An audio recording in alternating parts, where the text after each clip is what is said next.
wo wiase ya na hadwen kese ene se wani na so na odofo bi a wodo wodo ani ato obi so na bedum pompon so bi nipa bayiwama da bia me kansem bi se ewiase nipa woni nkaye woni aboa no difference na dia ba ko a yie pa ne se onye nipa boni unti nipa nan so na nipa do beto tankruwam ade bia yie pa ena man krado me dwumadi a me ba beyi ayen sama kese ne ne o ba betie yi wasum ne bi wasum obatin sembia fa brantie eye Andy Reverend Obofo audio bi a trend no obatin sembia fa ho kakra obatin samba akum yerumiensa obatin sama fa Christians ho eye Evangelist Patricia Odro Cranton, formerly known as Great Nana Agrada, the repentance actually emu damit yes a edi actually damit a edi actually yes a edi actually bedi hon komo emrantie bi ababo ntia be cheche omu nsem eja mariaba Nicholas Omanie champion aba yes ampon aba bet ampon de me nse da nya ne voice ni bi ntie intimi nka ampon 7 bebre because me hu se de besi akanafa na ebi amanko kan yi anakwa se ampon bedi me ho yawo but mekani in general because ampon de maintain voice ajamari de maintain voice ba ko mienu miensa ma me de futu bi baaye oye me wofa mintimi nka sentia no kora na me de to ba bi e da but sometimes some truth are very hurt and so not all the truth na ya na e comes some truth are very hurt intino mete me ofo Maria se bia oteme no kro bia me kan na se obema na se nebufu a he's entitled say obema ni buade afu but obaswa na wa share dwumadie na ekoso no ana mate se mini abema Pia Stadium so ase otumi fo kakra bet na futuo na otumi no Pia otumi fo bet ase ekwachi na wo se futuo no won se apia said ye tie bia wona nana mote fine boni bia ni montem nti se wo so ubu nana dia na se o kasa na ma ne trakwa me mpese mechechi mbebre ko waka wi ase ofie chi ni abofono because me chirema ko deep ana esa ko create another problem e bi kura wo kan wi empokura wanu hu se wo so respecting na too much ade bi atwa na ho ahie bia no na wama da maximum respect no in a very nice way na enkasa entrama ne nkosa because asamba na se bia wo hwese de ekona wo hu ne ka bia Apia Stadium wa ha na wo be kasa wi na later wa regret it emane enkoluki like that ana wo ka se amanka ro pema sempa benini ha kakra ne se me ha eye ex president Mahama Apia ko akoma to ye wi ase mere dane ma me ngege dwamanfo ba o UK mere bi atwa so no kasa ma MPP enso ene o kasa ma NDC na afa ne wanya titi onipa titiru a odo ne pa enti mere bi bedu bonsa manka da me so me ye campaign ama NDC na me so manya nipa titiru fo bi so ayde adome so wa ne me kire ni ko akoma to ye men blame me for now what mbere na kakra na aka we anim no edoso ko papa bi wo ho no ye asabe ye nyasom faso bia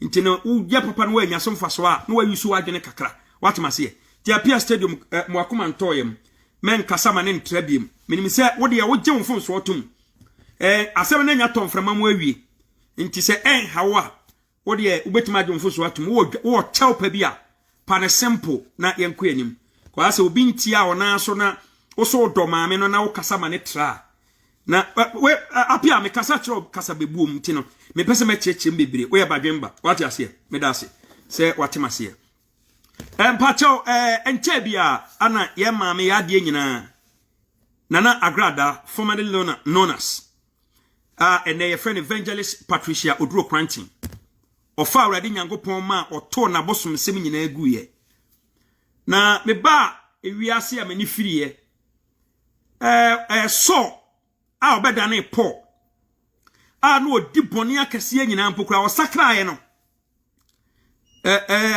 omaya no ofiri so no emu anye dede sa but enipa ni gebroso enipa kon dobroso na die be intina ya maame na Agrada sachira na wo se wato na bosom sem agu oso won kombiem na enipa etwe na boso enipa ejojo no ankwa ya komfo enye Muslims but baby I say wo pa ne ho achi baby o so wo kono san crofo no china boso Christians. Why? Some of the Christians, let me put it that way. Mamenka ayasam kakra bi nchiraw. Na akwa bi oye widini pa. Na okunkum nipa no e Muslim. Na oye widini nti okunkum nipa kum nipa 99. Nipa ba akofo no. Okum nipa mako 99. Tina ka nipa ba akofo obekunu na wanya 100. Ana eye Muslim guy call malam bi ho.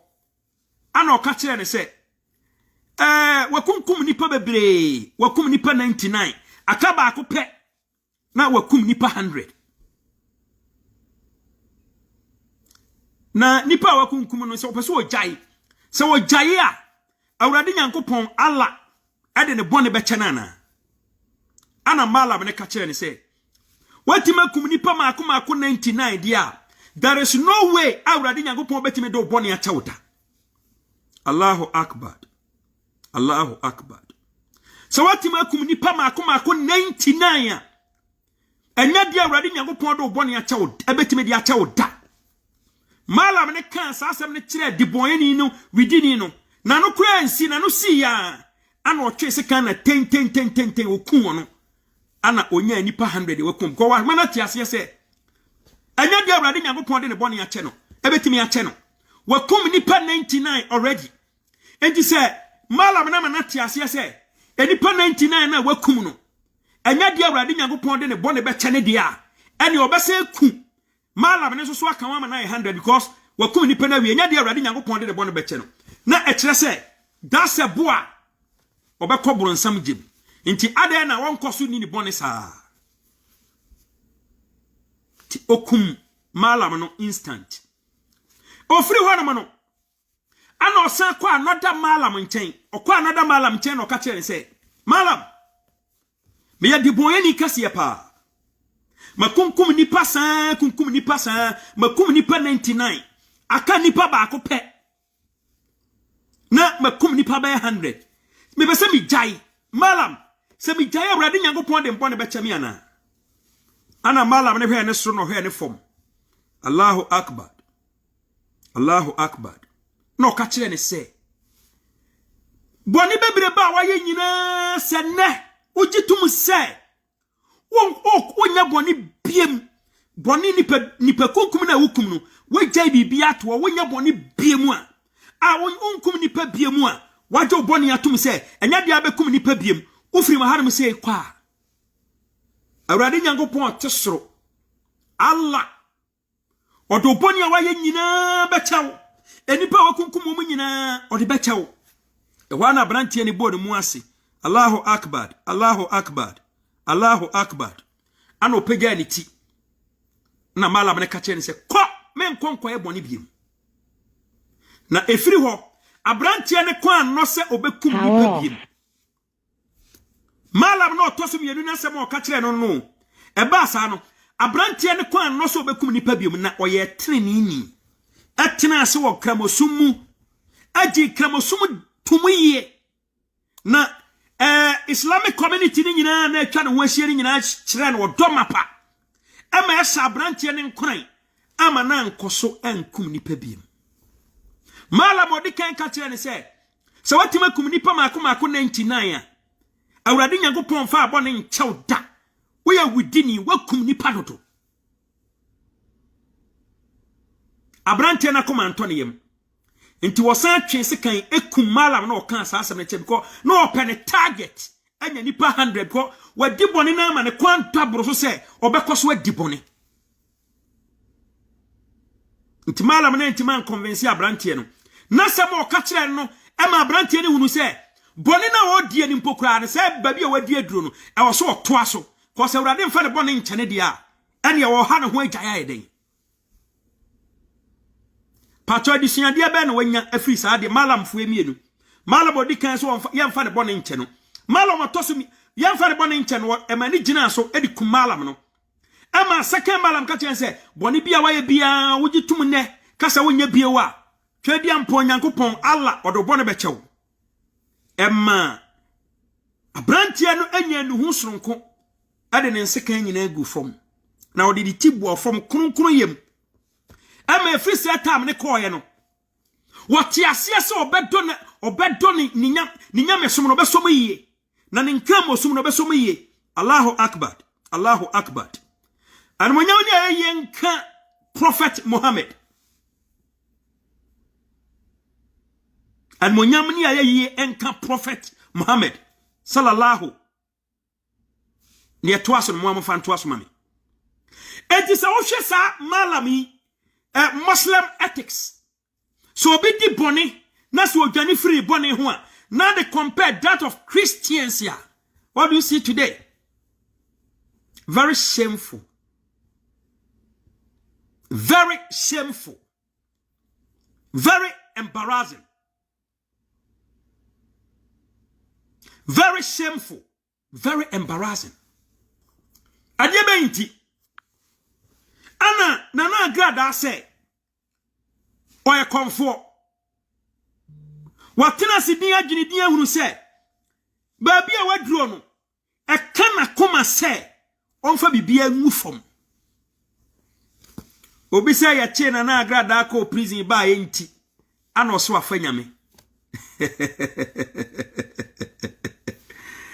Oh my goodness.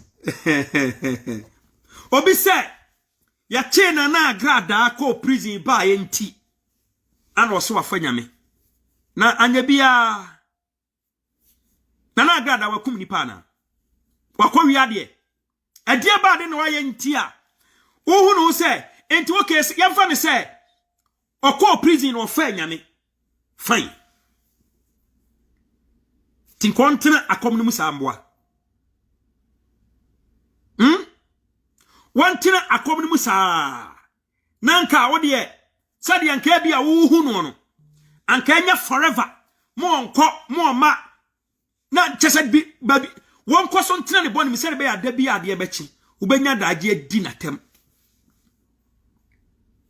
ogure ni mu ase waye konfo waye sei ene obetin sem rough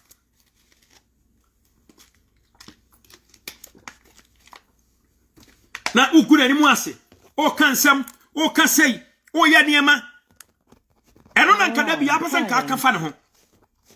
Your device is Lumba kansem bi o se edomani se no so ntakrache de urade nyankopon aye wadi wadofo asa memfa nya kwadworo nyame e wadomi wadofo asa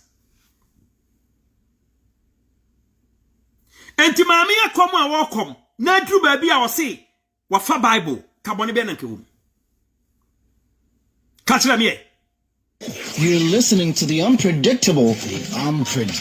Aman Crado.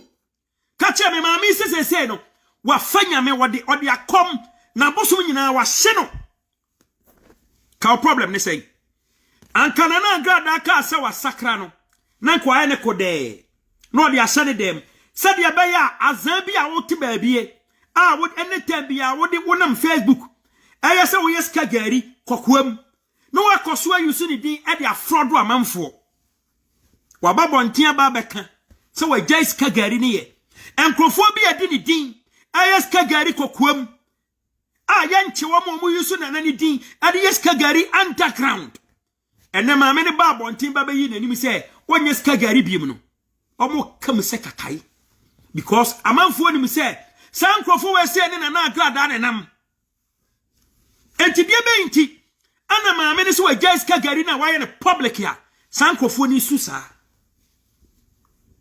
aya no kura se omo bo sese bi e wo ba bi a omuso yeska gari ni bi wo baabi agi amanfo sika na maame na babontin no amamanu aduane bo mo ana anomanu aduane abom maame na mamanu aduane abom ana ena man krado me bo nkomo rough ene me bo nkomo rough wonim reverend obofo a tag ne mame wonim andia tag ne mame wonim omaria tag ne mame wonim ampon a tag ne mame a Christopher nyina mon tag mo ho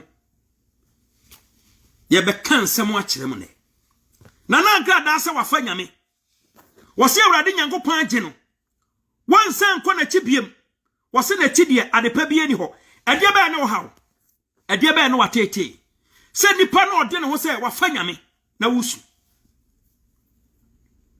ade how ade be na tete o ehan kase bi ba ama asofo a omunya nyame dwuma no no kware mu omo hye wo yes nana gada share evangelism ase enye ya check Tender TV oye ni sure de wo si kanfo nyame ene ahofa masronko a na woni mu a wode ye ni nyame dwuma aside all things fana koma na ade so wo kometo nchen o ni clean say maame no ene ma pa eden e woni mu ene ma papa eden e wo maame nim ase nipa ete na se wo kwan bi so ni ya boa no nyame sum a obebie light no wa wo se wo te Bible ase ani Bible mu pa compare Paul so a baba ye Paul compare boni ahodo odiye okunkum asofo bebre wonam Damascus kwan so na no okwa di boni ana Nyankopon bo ne hwe kwan mu wo se woni hwan awura wo se e me awura de Nyankopon na wo tamie no na ni so bri no wo se woni hwan awura wo se e me awura de Nyankopon na wo tamie no wo se awura de menya de na manyankwa wo se kokuro de wo wani mu ho no kokka kansempa no na Paul Solo baba dane Paul no ne boni anu odi ne boni anu odi ne chese no ye tutu ani te obia wode ne kompa obia o Bible mu anu wadi wikidia abe de ne kakra na ebia wode ne be kompa ebia na Lucifer enso already Nyankopon je ne feso na mo Bible na mo kan na sini trase ana Solo mo kan na se ma kase Paul wa mantem o chen adikanfo no adikanfo be na no chen wo no na se no chen Elijah na o chen Elisha no chen hwan Paul wa mantem na o chen adikanfo no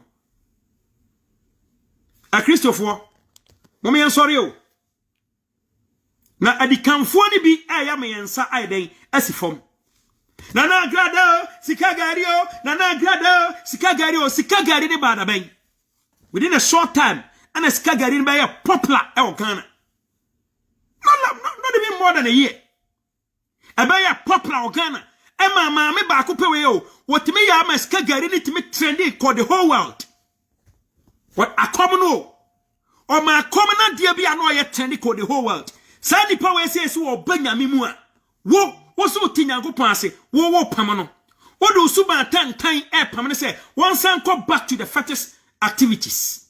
Shame on you. Watime di akoma dwuma no watima trend di akoma dwuma no amadia enipa mpempem nyina aye bone enipa 48 aye bone enipa 47 aye bone wono nko aba akopɛ no de wa said ye no wakomu wo ya akom ne niam ni yie man si trend fire enipa nyina aye bone ba akopɛ o enipa 48 no 47 no one omo nyina bone ye ba akopɛ but ono nko ana ne bone no yehu se ono nko ana e bone a wo trend ono nko ade empanifu akuku dem de ne ho je nasem ma ya ma na ne fie bibi wono so Joseph ni anu bi ka se yenkuno yemfa ne konkoshe ayi abura bim yemfa ne mamboa bi yenkuno nweni yenku odwan ne baako ne yemfa ne moja no enye ne ntade ne enko kan kire ya papa se aboa bi na den ache na be ana baako soja se yem ton ne madwadefuo ye ebe omo ton Joseph madwadefuo na eba enfie achi Joseph baba yemfa so desonko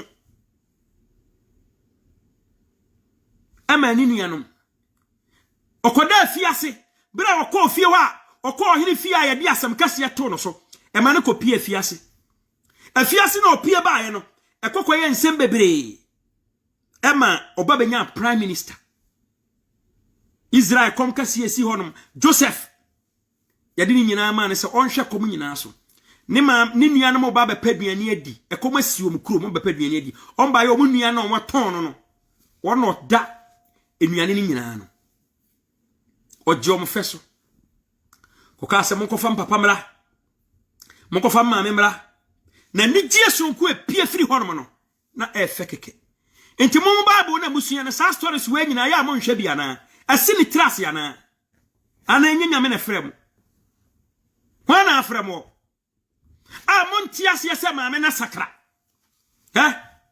asofo a o ma sori o mo se o mo nyina na agrada nsa kira ye ntum nyina pressure da o moto o mo mfiri nyame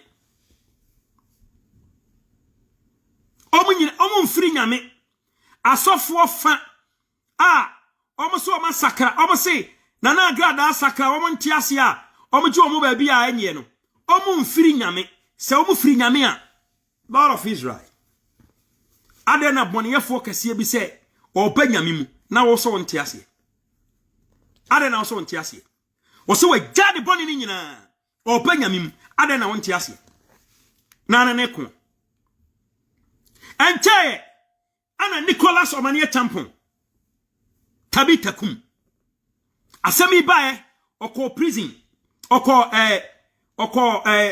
babia na eda oko e wo show say oko akoshow love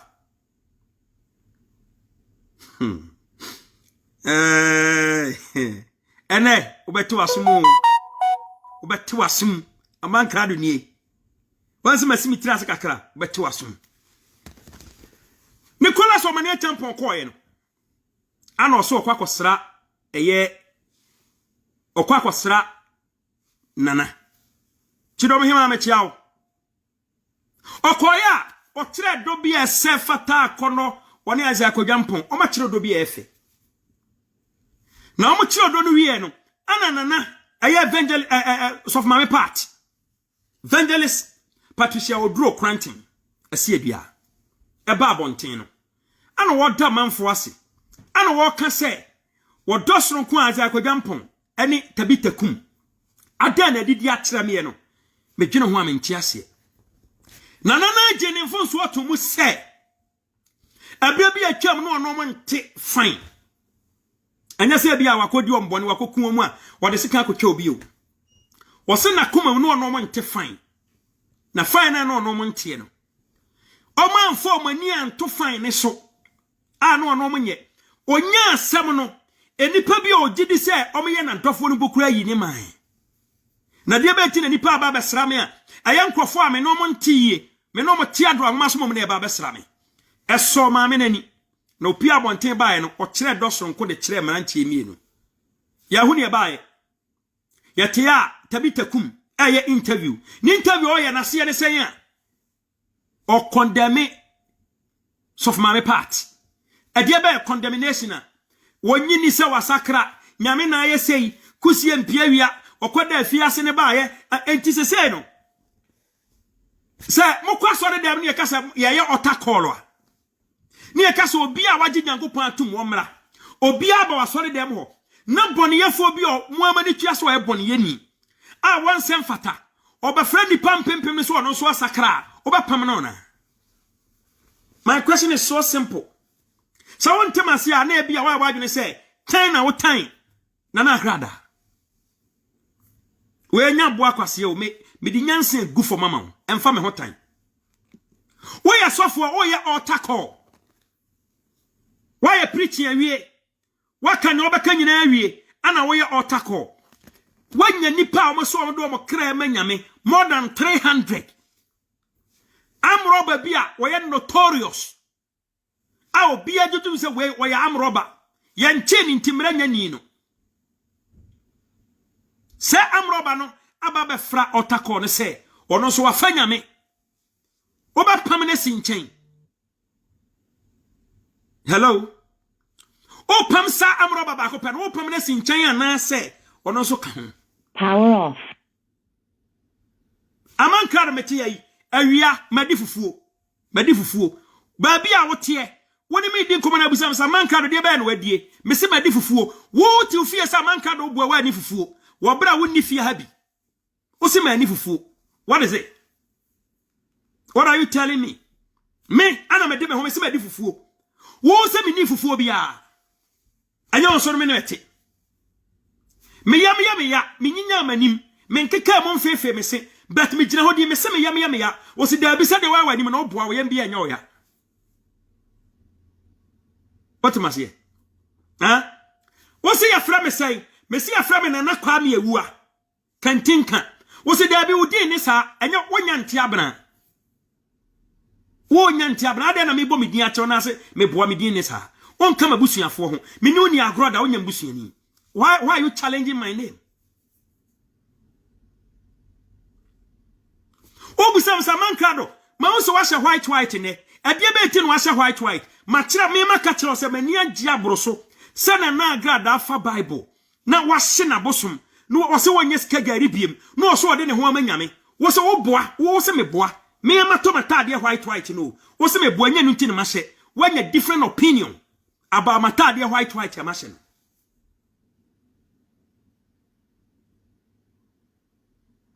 Ade ba de ne ba wagene misa.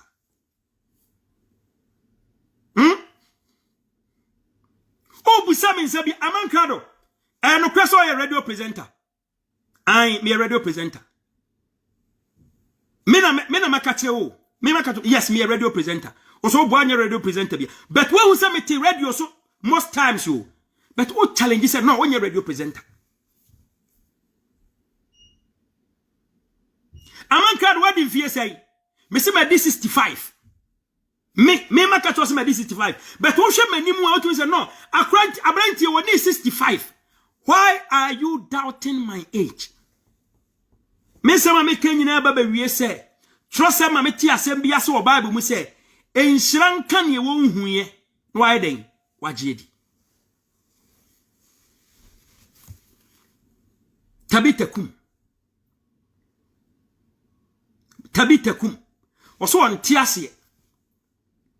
Nana Agrada ansakra e bia. Tumi be no di hu ye. Ebisu asema mo kan say Nana Agrada aso asakra. But the way na no osakra ye, wo de Bible ato o jubilate o ye no ase e broso. My goodness. Obi di loto mpo, obi akotwa loto akoto tata. Adi loto kro kwaso de mo koda nyame ase. Timi de ne ho to fom. Na obi oso asakra. Wadi abosom achi from an enkwada abrem abapem sa abre we say na nyame aka na koma na oso won kombiem ha woni maniji e wo sa nipanum woni maniji e wo sa nipanum ha obi a bronsama fana denema no odi let me give you just practical example obi o yekamanfo what must say Obia oye dwamanfo. Oh. Man carry o me show so ya na de me block wa ne de pa. Me redo comment kwa no say wona me block. Me block we simple. Oba wa dwen say oba san comment biem. Oba say comment section na yere free ho. Sa na me block ntie. Ya pa. Me modi kwa no say me ba be block. Me yo like power say my edin akarma block neat. Ba wa dwen say oba san be tron kwase a comment. Oba try na enye den emabiem. Mamenka se minchiro. So we nyamesumni papa odwene kwachiria. Men doubt repentance of Nana Agrada. Fane se o feki ede ba ade na wo nyamesumni pa a wodwene yie hunu se maame na sakra na so on sakra ede ba ade na wo dwene ede ba ade na wo ye ama maame no ne nsatra se ye fake ana se ye real obema na reality. It is a ka ba se kwanya dey.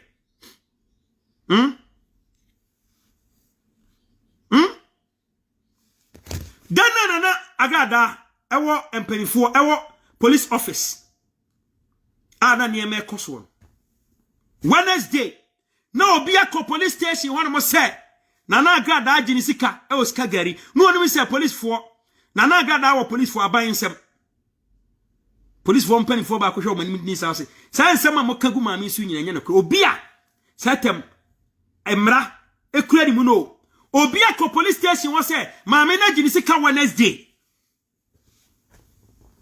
Tuesday maame na ne fie Wednesday no da so aban chen obi se Wednesday no maame no agye sika gari Ghana focus yesewa airtime a Christopher sorry no sorry yen sorry mfi nan so ni enya idede na yeye no Nicholas Omanie champion papa me hunu se oyo obi a otinya mesoma ase pa enkasa biem ade a wo ye no odi wama wonya mesom eya shaking obi so asakra oso ansakra papa wo se ne Yesu ba na o ha me obeko boni ye ni grade yo ye ni boni grade yo ho ye ni boni grade A grade B ye ni excellent ye ni good ye ni credit ye ni fair ane o fail boni bia e boni uko wia nkwan mu na mawe na nipa ne nkwan na ye ne dia wa ma na mane ye boni udi obi ewu ene sa boni ne ye boni kro no a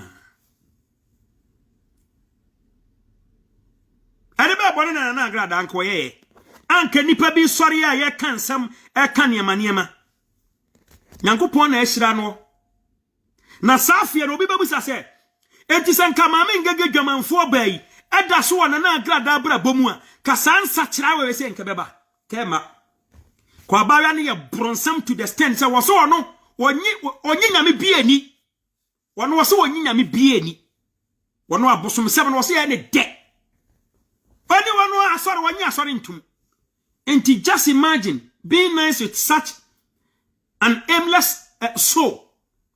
Now see who jaw boni bi egu ho. Obeda jai.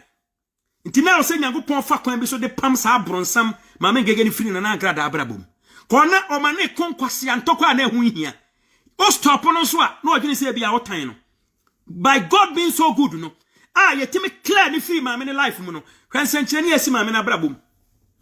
Oyo ba bronsam a ogege ntokwa so. Wajijin kwase anema ba nipa me say nipa bia ba me ngege ode ne ho abono hwese nipa be nya peace wona brabo mu a trust me I'm telling you the gospel fact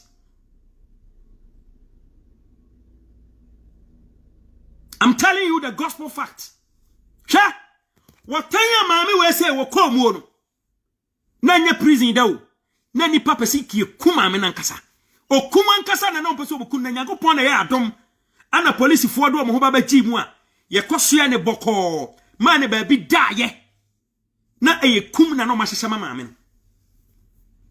ensenkyere ne Nyankopon da na die ade a kire maame no anya ensenkyere ne ketwa na ye kum na nya prison na nya nim guase na ne ye pe no ne ye pese ya finish maame no cause omo hu se maame ne be fa nyame bible ndo om koso ba fo maame ne be fa na bra ne nyanso ye bra ne so a maame ne be ha tradifo ene ofa bible wo hu atradifo bia ni bra abre ankrofo na nyame anfro mo ane frɛ mo ho no omani abre maame no so sɛ dia asɛ sɛbe wo mene ne wo mansum bia ebi kura nsida sa na nyame ye na ade ene meka sɛm bia kyerɛ na owura bɛ ho a owura kyase ube wo sɛ maame no enyina ba bi emoni dimbone da me no mienu yem papa mpo Awurade Nyankopon ani so ntomagofin me no mienu papa Awurade Nyankopon ani so ntomagofin. And who are we to judge somebody? Huh? Who are we to judge somebody? Me say, that me catch you say, "Wa na na grad asem ye see ube blame Reverend Obofo me no nya adwene emblem no Nyankopon fa papa no so kwan bi so wo se twose se Awurade Nyankopon akwan e ya chewachew Nyankopon fa Reverend Obofo kwan eso kwan bi so ade je maame ne nkwa efiri abonefo nsem na minam wiase mi wo maame a wanya sika anya ne ho a otie futuo ese na agrada. I'm telling you the gospel fact. Obu se dwamanfo ba maame ngega she will tell you minam mi wo maame a wanya sika tam a obu otie futuo sada sikani a ofre na homa na che obefa onya je utum kasa wo ye credible tabi a be friend bi obefa otie futuo rough che me kasa me chiro bra na samene koso no eni ama bi koso me di ade bi ba be chiro hwade amanka I don't just talk. listening to the unpredictable. The unpredictable. Mediadia bi baba chirawo. Grandma. Mediadia bi baba chirawo. Na tobo asiye. Nenya daje so obeden, obehwa ade ni yi pa. Bra maame no odam no. Na enipa dwene se esi. Na enipa dwene se eden esi. Na ne kokwa ya ne se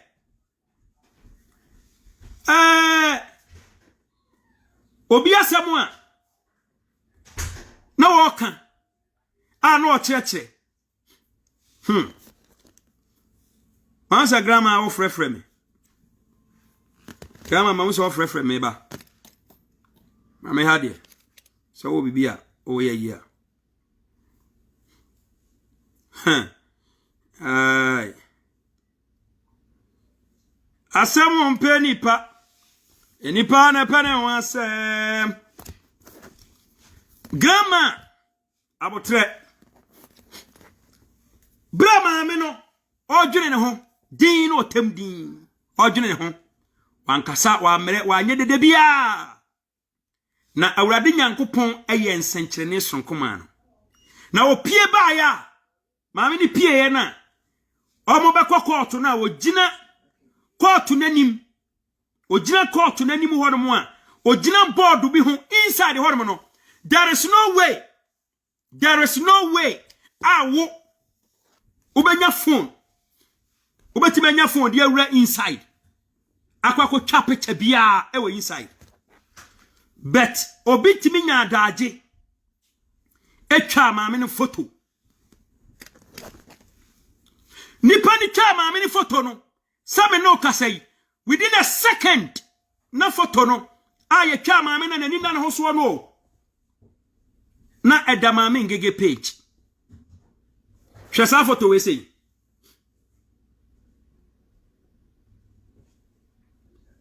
So sa photo we say. Babia na mame ni jani ya babia. Ordinary person being who are no around. Lawyers, police, nini maniema titu police for na twetwe ho hia national security ura inside the one mo.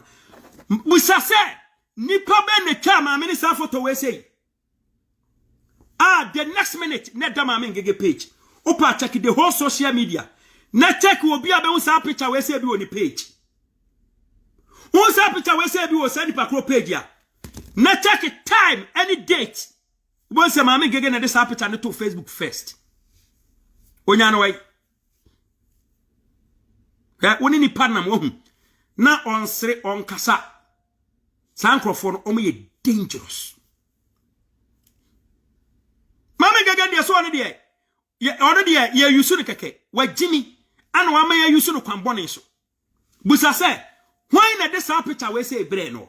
Sa picture we say inside wo national security inside ho no. Court ho no a ye de ne be ko no. Ye de ne be ko court ho no.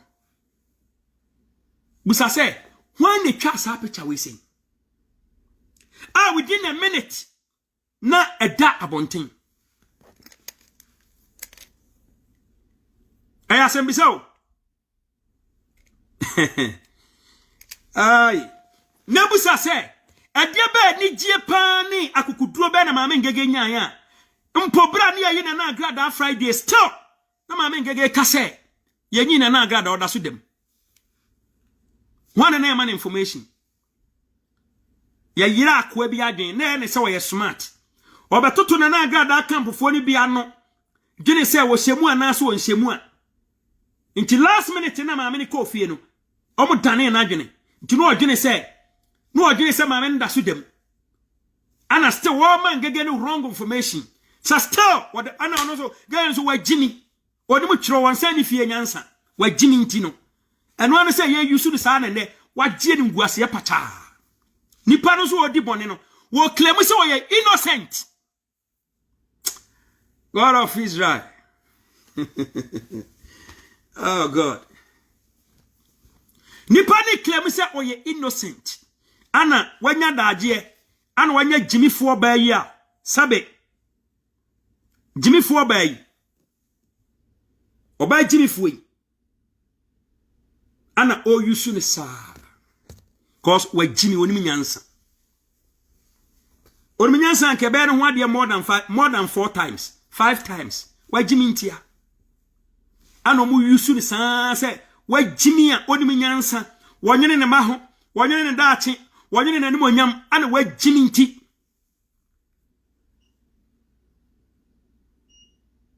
ana mu yusu ni sa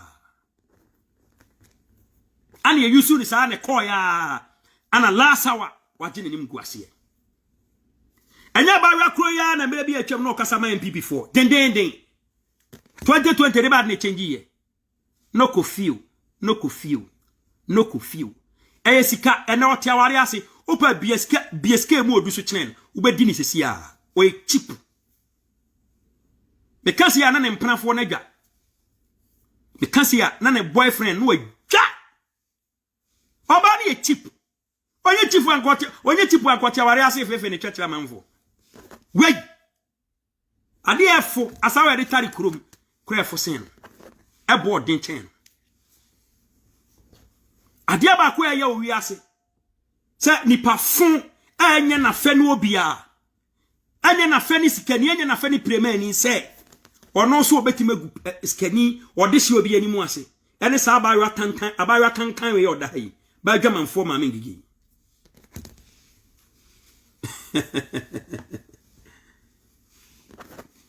Masre enfana na agrada ho tan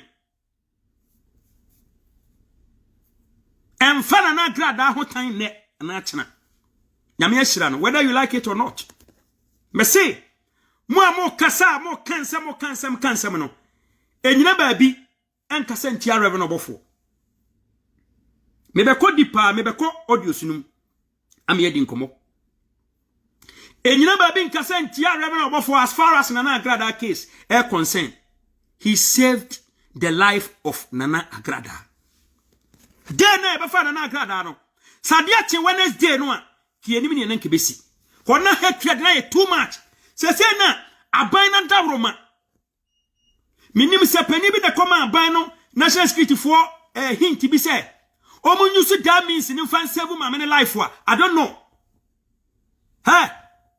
anka that Wednesday kadia che Wednesday Nana Agrada bia anka enti asem papa daya na ma me ne soso ane ne ma no ohu nanini so no me say menya ba bi nkasa enti reverend obofo nyankopon yusu no esevu Nana Agrada life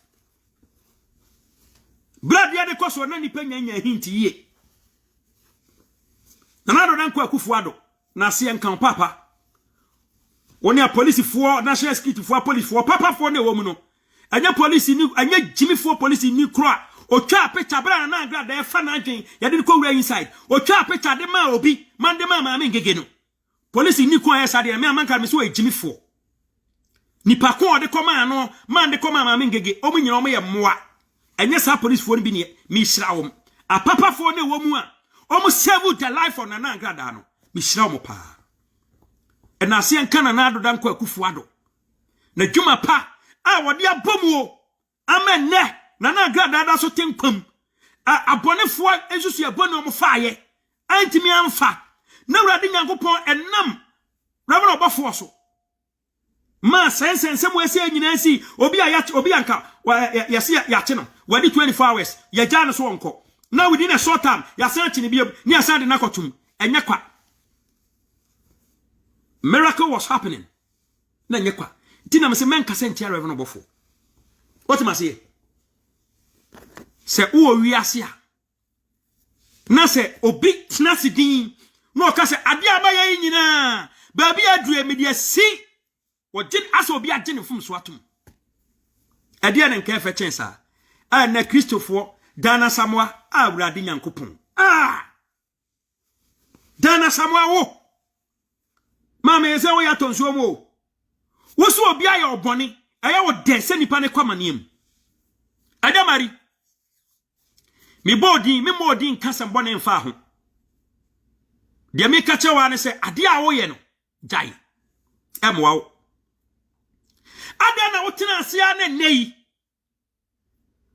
ana Nana Agrada wasori atia no o kan sam yenya no ede be san na beka anya mari ensam be pa na betimi aka wa otena ase atwen ya enne no asori God of his ma menu su akra ngu so ate anya mari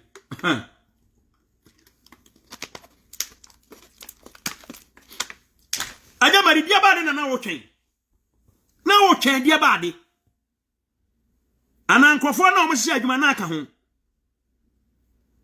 Tuesday na mfa ma Wednesday na mfa na Inti ahyew abroso kiese bibi tu na babonten ade na hye woni na agrada antem na wo mpran no ana woni na bo posem kotu aban egu 2024 Ajamari read my lips amankrado ni me dew e wona na agrada adim Ajamari tiemie me dew wona na agrada adim se Ajamari ade bia wo efa na agrada ho no me ma 24 hours wait man fan pia bonten a me si hu di obetima bo tirima baba kan nyina so no me ma ho kwan be fake stories ka ho na dia osan wa ya original efa na agrada ho fabra ajuma na ne yewu yesi na wotabo kiki rough dodo na boki jiska too much ana ofa be a radio TV station man ana TV station class na san ko still na key ni da so koso ana montam teteye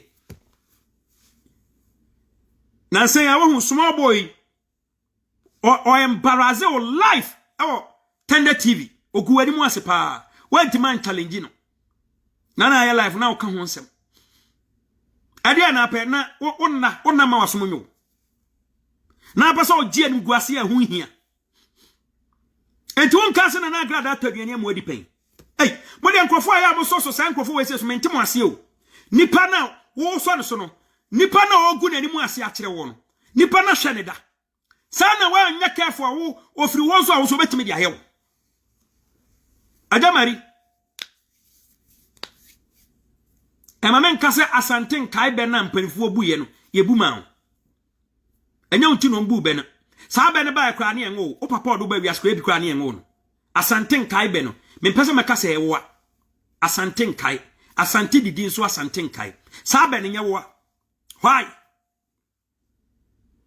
na agrada eyeden oni ni nyadwuma biem atemontem atete enti wanya na mane a osim he by this time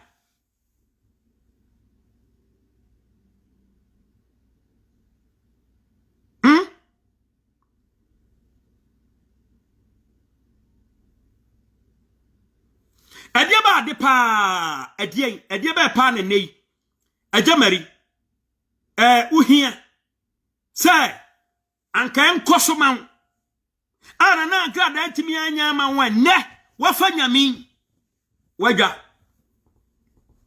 mamen kan kire mo na agrada ba bonten se onyeska garibiem wa proclaim it to the world wa announce it publicly wa proclaim it to the world say wonyesika garibiem wasena abosum nyina enti so hu se obi takwana baabi se wo yeska gari a na agrada ne nsanim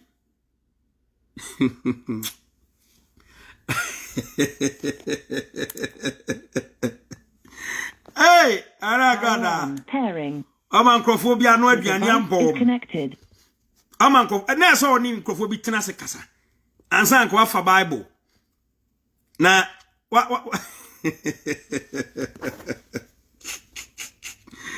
Hey, you're listening to the unpredictable. Aman Crado. Akomo.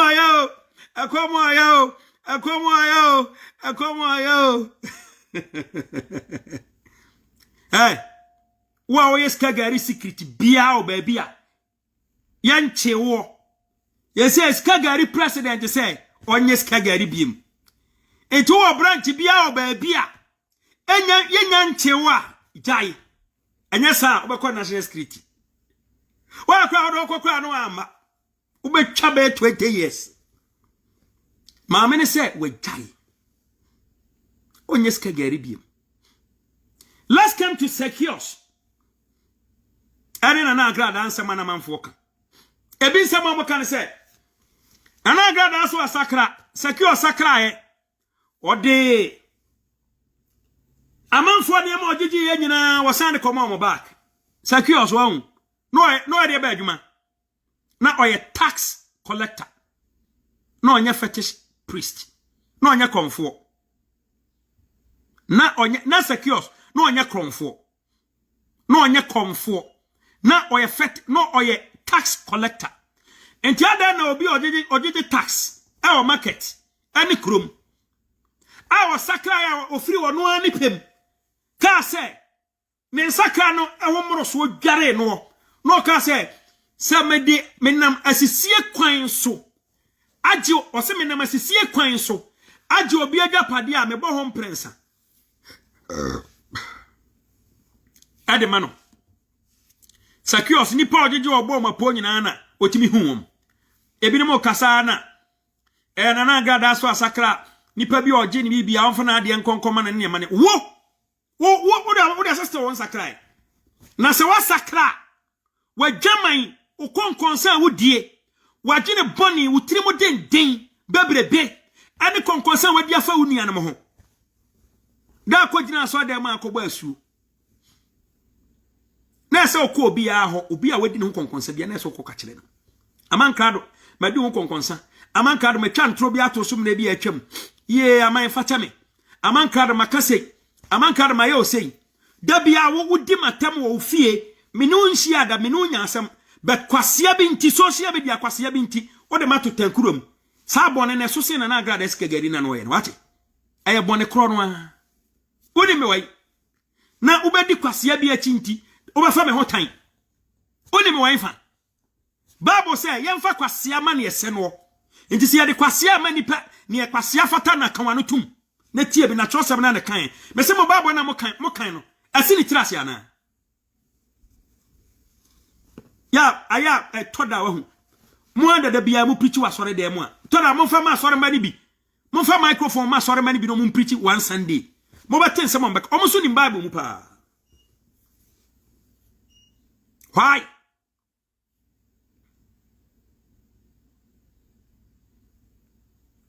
aya Sakios no e bema na agrada o yoba obi se wa sakra wa baba ya abode foforo Paul sakra ya ne boni anu adie nipa anu akunkumwom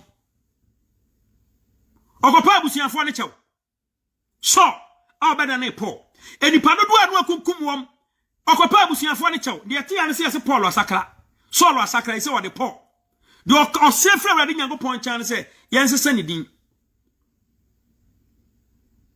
enipa anu akunkumwom osakra asofo bia no me asofo abra no omu ni asofo mu no mo hyewi enum wi yankpasia niema ya niema ensemfata omu mankofo bi hye busase omu fa nyame no matima sakra wi ni ba akopempa wi ni ba akope omatima sakra wi ni ba akope na obi firi ono ani pem se wadi bone oye komfo se wa jaya kom wa hye na bosom ofiri ono ani pem a wo begina odi abetu no sa won tiase ye so wasakra wagini ana wono ade ni pem anya na abọ mpa ye man sakra ye no se wono an firi ni pem so wasakra wo se wo kwasore wo se won tiase ede be ne haw ede be ti na ukura Bible no ye san fan ko Bible school foforo ana ka kira me na mentie wo wono na firi ni pem anya na afọ so no wono ase wasakra so call prison by no wasakra so no free ni pem no wasakra what is your problem men can be bere You're listening to the unpredictable Aman Crado. Wiki ana yati se abrantie bi a ye frɛ no Andy or the voices bi abetoto monten so voice no trendy ye pa na voice ni mu nsɛm no na no hye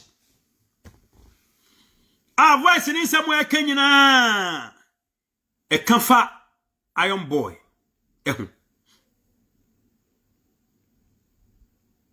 odi amono kwakwantwi agye APC sofo pani ana brantia andi kokotena baabi era na agrada aso ana mu din komo the likes of Andy himself, Dominic, Manasseh, Nana Agrada, family. Now, Evangelist Patricia, Odro Cranting, Esidia. Anna, one other guy. Now, what you come on now? Me so audio on your what did that? Amankado, me person me call back to the audio. No, me person me voice in beam. But Andy new interview be a why. Ana me pese me digest na me cancel bi kire wo eba ka 3 days amasa audio we say won sense ma pie amankado me bete Andy warning say on kana no ntu obati wa baby obi a me chiawo Black Jesus me chiawo sof ma me pebdonko me chiawo Prince Mohammed me chiawo Peter Anochi me chiawo Mebeka kire abrantie eye Andy say Andy kan wanu tum na wanya very careful kasa na ya doso so wanya very careful waso be hye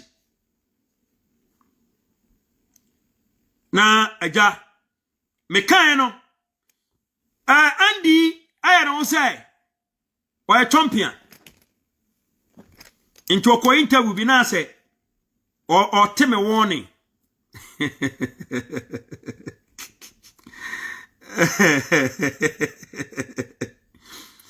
Andy ate amanka the warning.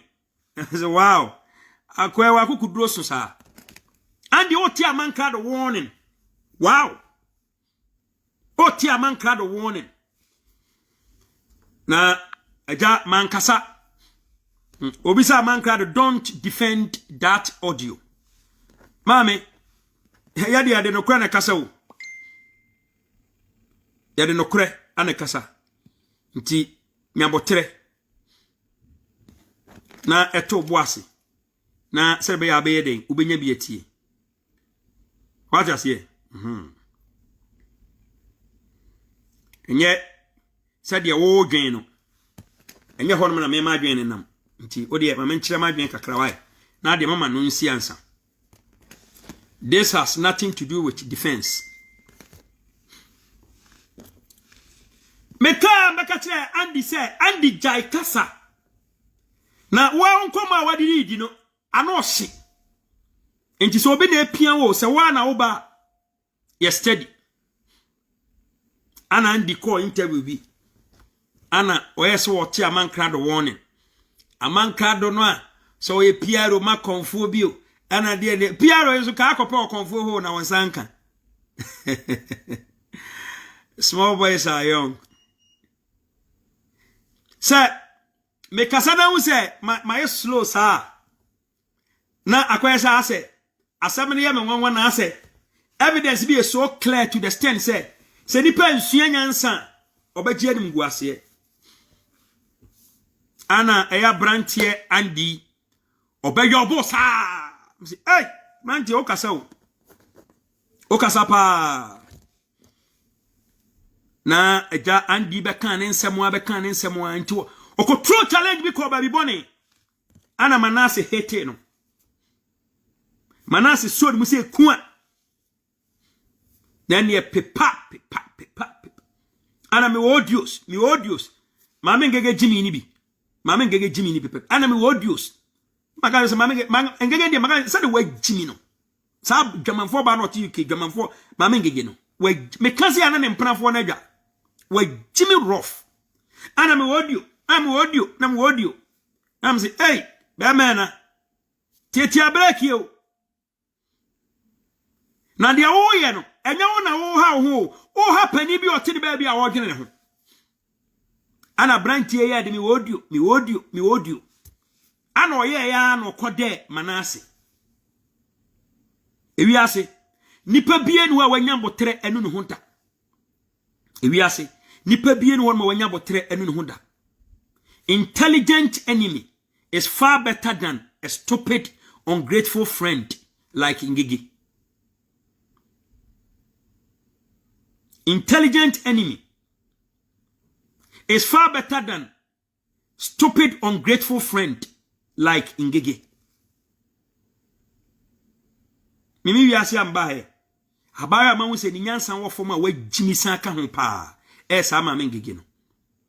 Okwan ode na agrada afa so nipa bi ebu nu egu o masom se omo nka nokore. Se ma me na se mo ede. Bet otanti yen ka nokore. Me ka man se nyina me ka na kasa babuom na andi na so teye no wa mfa ho nyansa. Hwa andi me sa kasa mba kwa kire wo ne. Na ansana me wi a me ka sa asem na kire wo no. Me bebo wanu mu nsem bi a kire wo. Na me wi a wa wanu mu nsem a wo ye interview a wo keka o tototo abasa. Me be digest o kakra bi na me dia bie wagin. Ne kan wanu tum. What? Okay. Ena ono ana nsem na mo kana mu duru Sao. mu duru nsem bi te se papa reverend vote mi twetwu ano den Mameka simbijo. Meka simbi emro na menya aka. To enter into your enemy's camp, you have to. I'm playing you two different voices. But nipa ba akope ana original voice nechi. Eye Andy ya. Two different voices. Me bo voice ni me yanu nyina wi a. E me kan chem se me defend obi. To boas. Ya sad asofo nkwada we yom didi asofo achi no. Na me Ghana asofo be na me ne nya fine. Me asofo pa. Na asofo o Ghana problem kase pa ne nkwada edu omachi. Asofo o Ghana omo problem kase pa ne nkwada edu omachi. Sofo akwada bi hormo a. Sofo pan sori ko ni ba bi asofo ka akra opake no. Beso ogina ba bi no oka sofo ho asem a. My oh my. I know them like my boxer shorts. Obetimi me madam for ejadan. Madam for nu ejadan. Ne sofo ketua de e de ejadan din ekodi wo ba. E ma ejadan wo studio am ye ni interview sa police for ba ho. Say ejadan kwa akofo obi baba. To mba be che no. Hey! Nipa no gane kwa se rape o. Ejadan de time nsu a ye kase ejadan ni oba bi akwa kwada sa anadwo no. Data na me ye ni interview top radio anadwo ahoma na chi. Na eba ne say said na kwada ba ko obo ne organ. Se o di phone man na o mu preach wi a. Me ye interview na wo sori a course wa benya wo bedwa. Me ye interview na sori a course wa benya bedwa. It was the phones ni bi man nkwada na ba ko na kwada ba ko no. Ana kura phone no. Enti obi fra no a pretend ya na wo se ono na ejadan no. Or the rema rough. Enti ejadan ni ba ne ho so no. Na boy na rema, wa rema ba ten with the name ejadan. Sometimes na social media nya come on say, uko radio so for no hu nanim. Acha sama me kan acha akra. Na ye kom. Ye me ejadan interview sa na jo. Ya se police for ejadan. Adan ya. Girl bi so wa rape no. Me ejadan. Am se eja wo oso kwa me minima de kro aneja na girl no eti police for ne car nim ane ma girl ne fro soroba studio me gina ho eja dan gina ho na kwada ba ko nsusu egina ho ne ebusa ase eja dan na wai na aba ni gina ho hwemu a o se enye we ya ana eja dan ka so na kwada ba ko ne te boy ba ko ne bo na ogan ana oye say boy no na sete na boy na da e wase ho ana ekonya na boy ne bae boy ne bae again say woni ejadan ni na ejadan boy na kwada o wode ni dia kodi oba kra woni guy ne kra nti ase ofo so no ne dae nti wei senya nyakopon na ya adoma ese ejadan kwa ko repu bi hwa me masama me kan ye enye jimi kasa wo ye di nyansa na e kasa kire wo enya boa ne kwase wo ye po adwen ma amu ahu asema ye ka kire wo Yadi ba ho so no last one ejada empam boy no na wode ejada dia fama ba ten asofo am wo Ghana a yetumufo amuntie no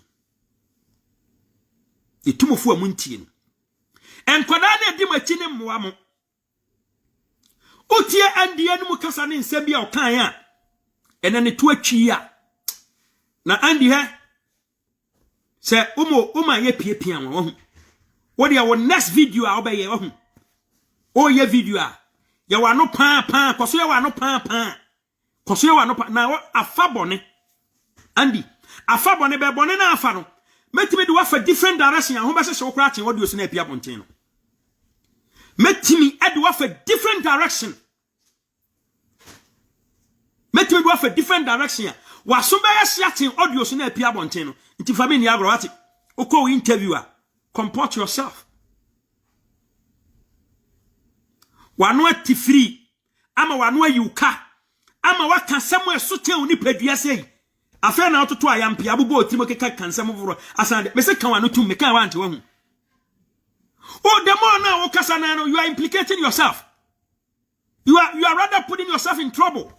Oko wanu tum na ede oso won ko wanu tum ana wo kasa na wo yobo na wo kekamu na wo kan we wadini sa enti asem ne bo na wo kan you don't even have a second look and one say we flow sa one what free convoy ah wa hunu say yedi ogane nkoko yi musuo na ne hehina poto no sa ne nkwa mu be de okotire no abatire okotire no abatire enkwa no ntum the boy voice in me be kan kasa bebuo abebu sa won se me matototo punches nsam kitinkiti bi ade ama wo andi sa ne tie ni na so se won kan anu ntum na se wo se won kan anu ntum nya din a wahu Ghana fo hu ya mfa sem bi anya nsem bi na mo fa no ayi sa o tie mi ye Ghana fo asem ba asa no kure se nya no kure ye onipa dodo beji kontompa di aya ma kontompa da no kure betebe ba saro na wo de asem ye den e kwa ha obi otin ba bi a wodwene ne ho obi ompe ne ho asem esa wano aduane anka wo kwa akopenti ene ana nipa ene na nipa bi behunu nana agrada so ye papa so ye obi tanfo ana se entesa andi ti wadu mo nsem bi a wo call interview o kasa nyina no Ghana o ye interview no tasa o he ni posture and any demeanor Ghana nkasa na say he's baffled o nsema akeka kano ase ne ho adwiri no o nsema na o kano o ma interview ni kura afono no ti wani mu nsema kakra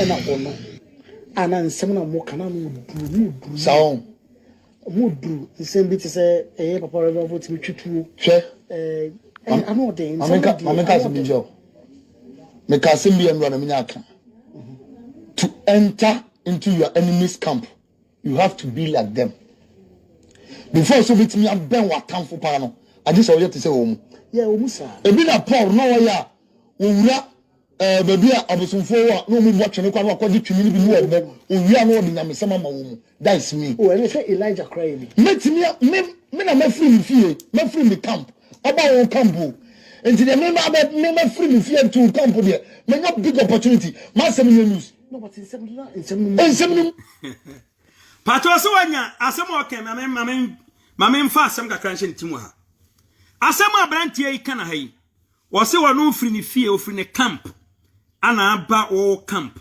into already information where they free camp no aba o camp na obi musa say when was the last time abrantie we say wo je microphone me dia me nkwasoro reverend obofo ho but I'm just asking a question. When was the last time abrantie and you say wo je microphone or reverend obofo asore dem ho APC? When was the last time?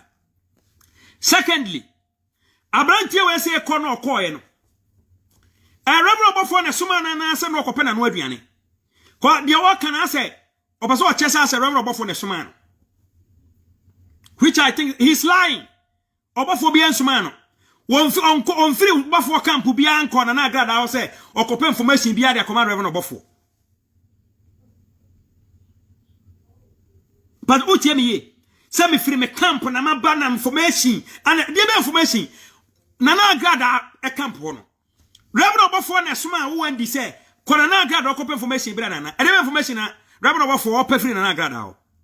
A wo andi no suma ho. Na kona okoe no komana na wo die no. E the information na anya a wo de koma Reverend Obafo. Akoe, what did you say? Not you so. Ah, wakado. Hey, uni minyansa obreo, uni minyansa pa, sara obreno. Ko nipa na eni minyansa na nshada no so. Tu uni minyansa ene tembia no. People see you as an enemy. But oh kanokore. Abranti ense ma woko emusa se woko, wo se wo ono ne camp. O de mama repeat wo kakra mo. Radi nyankopon. Esrio. Me ka sembi enwa na minyaka. Ka to enter into your enemy's camp. To enter into your enemy's camp. Now, so person chese na na grada camp wono okoye no. Na na grada ye ne enemy. And so obi o ye ne enemy o. Abranti ese no yare hania. Omodio na ba ni nyina apiem.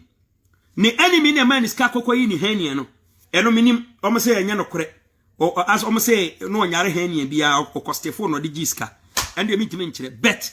You know the question say so no yare hania. Ana ne tamfo no man discuss mo fan ko wi ni hania no. Yenko, ore yenko. You have to be like them. Before so bit me am ben wa tamfo pa no. I just want to say Yeah. Brofo no kan no won tiase ana se de bet. O tre brofo ni team. We say when you want to enter into your enemy's camp, you have to be like them. And osan kan say so person ben wa tamfo pa, o say wo yete se wom. And to bro kwa no come me say me person me bomb audio no ha me say I don't want to play that audio because that audio doesn't mean anything to me. Me person me boss audio no. Na utie ne nsem na kwa na be like your enemies no. Ono ne nsem na kwa ne enemies no which we all know say enemy na o kana sem no kire na na agrada. Ensem no kana na agrada nsem be no kan ya. Ono so tie bi a odi gina so de kan sem. Na na agrada sem o kan ne sawa hu. Adana when the one repeated those words because you want to be like your enemies. Why do you have to go further? Can some conjure stars just to make it look like a story, just to make it look like a real. Adi defame obi character. Adi go obi animu asese. Adi say obi papa obi kunu. Edi sa. Eni pekum. Andy, mini utirim. Ana mini asa me defend Reverend Obafo. Don't get me wrong. Don't get me wrong. I'm calling a spade a spade. Or say, so call enemies camp where you have to be like them. And be like your enemies, you know. Enemies now, enemy now calling channel. She wasn't talking that much. Well, now who take control over the whole conversation. Dominic was part of the conversation, but we didn't hear Dominic that much. Manasseh was part of the conversation. We didn't hear Manasseh that much. But you controlled the whole conversation. But you were trying to be like your enemies. Which we all know the enemy that you are talking about. Sofmame part. Now when the minute cry quiet, listening to you. Why were you talking so much like that? Huh? And the Reverend Obafo na someone say, "Kwana information in this form." Huh? Ayana emeya so obi ka say na na agrada that time Reverend Obafo a meti ara me yema hye asofo a enipa me na o manante kakra a mabembe na agrada ne nipa me nya opportunity timini ni din komo deep 24/7 and to already mini ye papa sikania utimi tunu fumanity sikania watema samwase onimisa me pe Reverend Obafo asempa into oya dia bia na fe Reverend Obafo ho we very careful. Would just look for instance asema de oni Reverend Obafo ntokwa bae one de we o sita class em no but that day ni say iron hwe interview esenyo obi na kofre na keka nsam na yayi ana ayo hwe interview ni ye pa menya so senke eniema trigger kwa akiri odi eno de atwam yem fe no ntonchen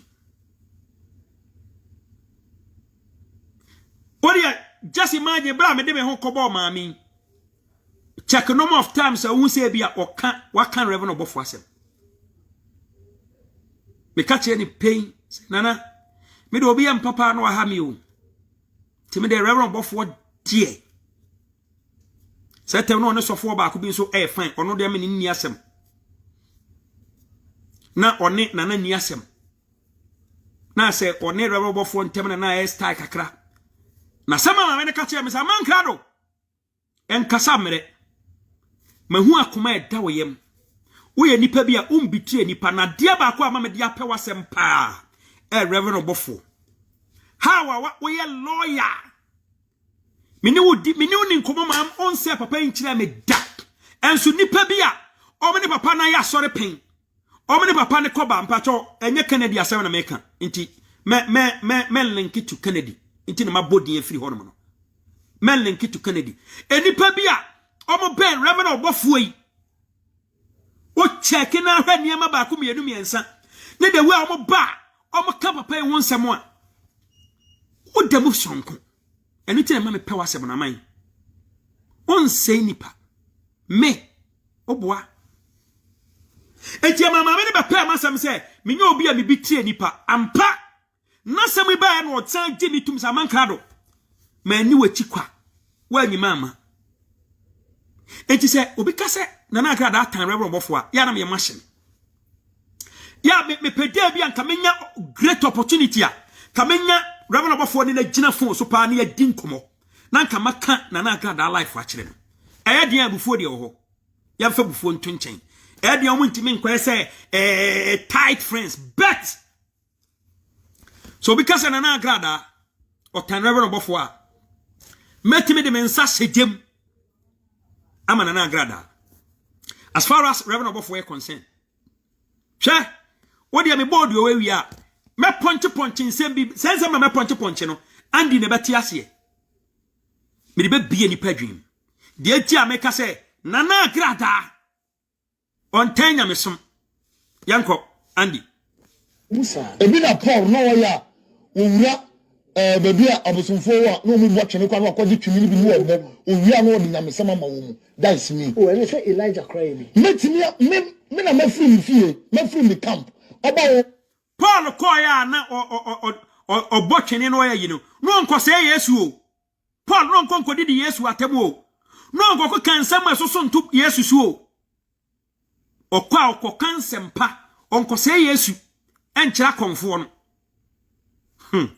campo and the me free me fear to campo there me got big opportunity ma sem news no but in 70 more do no me to Mr. Zak akwa interview clever pa Rashad you've really improved beggars how about you pa gentle kana kakra bi pa Mr. Zak me to there is no audio or video bet me ask me am a kai it's my words say it use my voice ah yeah everyone here ko na agada ho na so tuom ana ye fie na ya me ho ba bia wo ye aduma no me office so tuom ana ye di nkomo me na ma enter to my enemy camp dem me ka bia na case me pensam nti na me kan sem ni bi me ka na ka bia to so na ye de na ga so obofo nye me so ja mba me ka na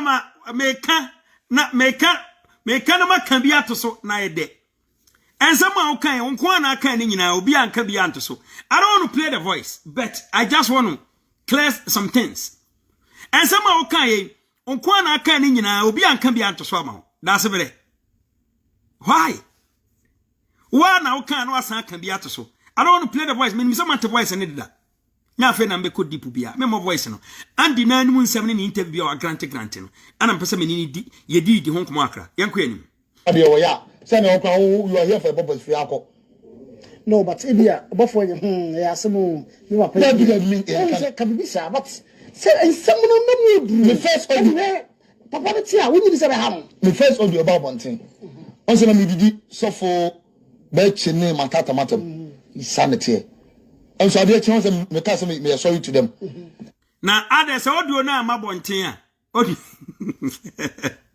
audio na amabonten aka wa ko pacho so audio we na nu say obi kura record wo you weren't aware and you na audio we ba bonten it took you by surprise audio we aba ketewa bi Andy ne atia meka to say jai kasa no the audio no ensem na pia a peanut and as ensem we say na pia bonten no unya the main content of your conversation now close to 3 hours. Who dominated the whole conversation? 95.6% who dominated. And someone who can fast of penny be hono at time.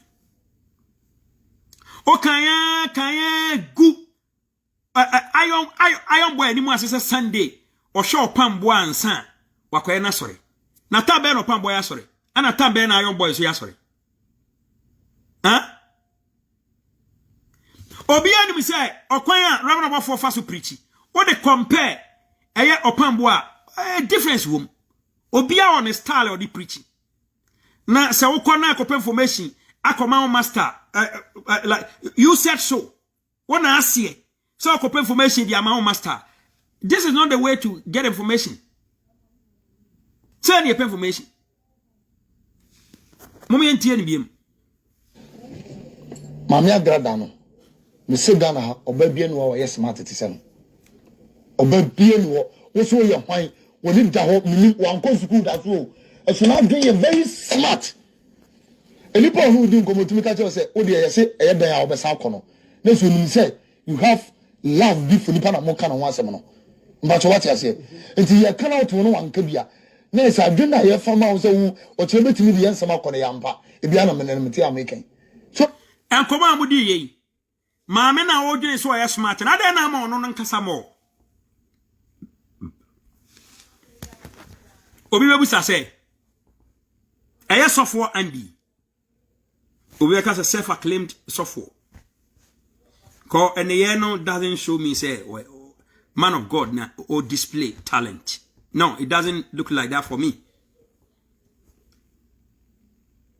Also copy information. Maame na okoya akopɛ information wono wo tie ono mamu tie wo ma ono no nkasa wono tie wo na wo yo opo na wo rante saa what sort of information ana wo akopɛ what sort of information na wo akopɛ masem de no Mr. Zach na wo kase de be man ka du man nya bi kwa hu kodia nyame adom o cham de odo fufuro baba bonten audio fufuro be na ode baba bonten chene no ebe pem ne sa audio na anye den ama hwe ma record wanse na nsan ya ma me ngege ba na me wo voice na wanse ene obi o ya ba jimba bia we very careful talking to ma me ngege obegu ni hu animu ase obeye nkurase niema obejimi ne ho nti sa my voice ni say wo no obi adi nkomo wa record no you are so proud of this. I don't see the sense, I don't see the need in it. Nyansa bene always say sir when you petitru bi wadamfo ani ni di agro obi come on say my record why what are you going to do with it fan say o record ya assembly ansi ufu an say o de akọ repair ho enya we intention say obeto voice na gumu na repair no why so inquisitive no anya those voices no wa twe agu no phone so no spread it. What are you going to do? Enya we intention senka wo record wadamfo na ni petitru no e de akwa bonten bet ujimi nti na expose you ebi na tuma mengega mi dwa nkrofo a wa record o munyina egu abonten man no o record amanfo a na o record na egu mi page o de me konso pukwa wa hwani phone so ansa obeka ntokwa ana e pasese no ti ma record no ya munsu anya ansa wate sa ma record mo ye sa nipa bi o e ba dwemba bi ani udi nkomo very careful o me frɛ wo kra mpo text message kro no on test ko wa hu se wa jimi no ameka ne nsem papa bi a nkyire jimifo ama okene bi yanwuna ni mu ase tia ewiase esun abrantia Andy say okoko tie nkomo ekokoma okoko gi information was here okoso okoko gi information e de ama ne camp eno de oboa obia nka so nkogi information koma ne ka oboa ne ho na akire na okasa ne ho na akire no kasa ade atia wa anya smart yo ana wasan babonten abaya another audio wa babonten abaya another audio say ka different thing and here nipa opiapia say oye interview abomimi din no wa moa na de san ye interview bio na de be true challenge de mo nwene mo ho ya mo aya mo nwene mo ho me de ye piapia wo ba ye very careful me e mo obi piapia me so o say wo sare wadwuma ba efe no sare wa no timi tifiri sa no wadwuma ba efe rough danko owie na afi obekeka ne se wi amfa no wo san ba bedane na no ebe san kasem foforo a liar must have a good memory o say wo share that ko say wo kwaje information ade ba na asie afi information na so kwaje na fe dia wo say you set your up ana mo yes say yengu ni pani mu ase enti o mo kan ba ko mo say cat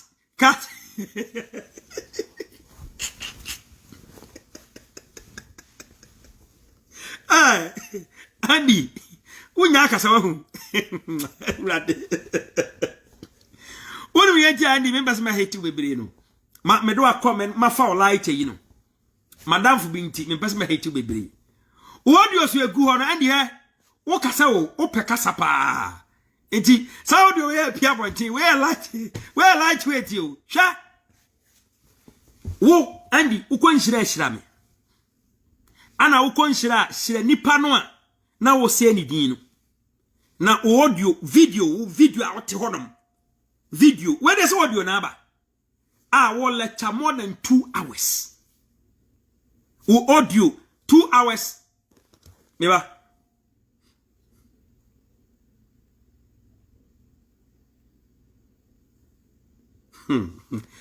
Andy audio ba ku 2 hours 35 seconds 2 hours 35 seconds what audio and when so lecture sa na wo video what one ma wo lecture na wa jijia de wa konwam na wo kasa san o rante san na ade ba ko ame me dia pe na agrada se ma obi gina nchen won tie ase o respect me pa na me ni nti o respect me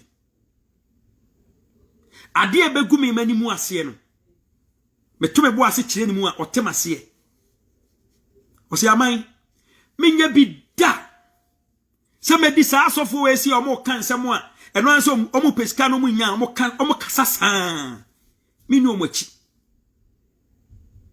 Andy o ba kan won se mo nyina awie na o pesofo bi o pesofo o pesofo asenkana na glada ama kwan a anka ukọ na sorry de ma kọkeka sensem na life se wasachira ya mompa ye mon na sorry fi ho kra anka beda meboa asembisa o menka se yampa ya opon mo betena ase almost 3 hours conversation no wasan frɛ da bia se wo ya pesofo bia won nam no mompa ye mon na wo da wontime na ososo da esa some part of the audio no kra no o kan sa asem no wom say o kaya na ase o twa bi ne ma minim se sa voice na babonten a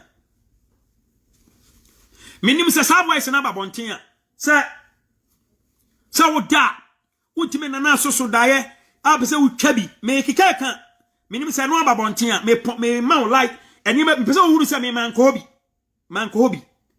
but they make sure say kawano pado wano we say kantum hey what kawano to me mo dede na wo ye ne say wo na wo gie nim guase na kan emfa me ho andi say kawon ko a kan ye besisi ye but bibinti 2019 2020 January 4th enti kawano tum andi wano we say katum kan wano pado de be sie awie wo obi anka da audio ni pia bonten no fast na so dimnika na kwa